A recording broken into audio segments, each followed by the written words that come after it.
275.000 евра е во загуба јавното комунално предпријатие Комуналец Струмица.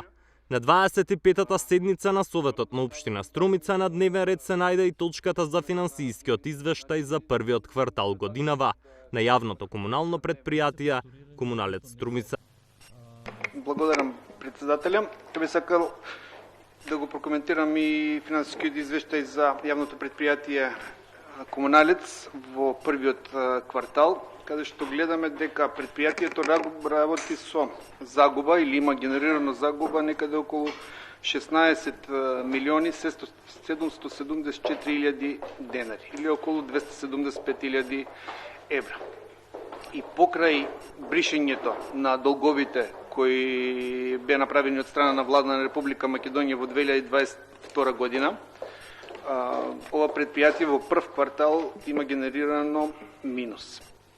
Значи, гледаме дека имаме одредени недомакински или неправилности и долгот се зголемува скоро секоја година. Во првите 3 месеци од 2023 година точно е дека Комуналец бележи голема загуба, но според директорот на предпријатието, тоа се должи на услугите кои се уште не биле фактурирани. Загубата. Пак се надоврзвам и во делот и на последното ваше излагање. Во делот на загубата, да, предпријатието покажува загуба од 16 милиони и тоа се должи на одредени активности кои што предпријатието ги има преземено во овие 3 месеци, а кои што не се фактурирани, односно не се со ситуации дадени до Општина Струмица како дел кој што ги инвестира парите. Во делот на тоа тромесечие. Тоа се две ставки, односно едната ставка е во делот на услуги и одржување на заштита животна средина, така се вика ставката.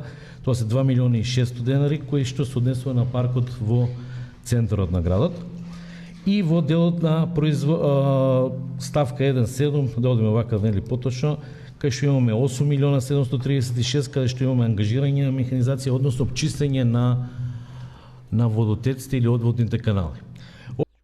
Оваа седница помина во попријатна атмосфера за разлика од претходната, која опозицијата ја напушти поради тоа што не беа ставени на дневен ред нивните предлог точки.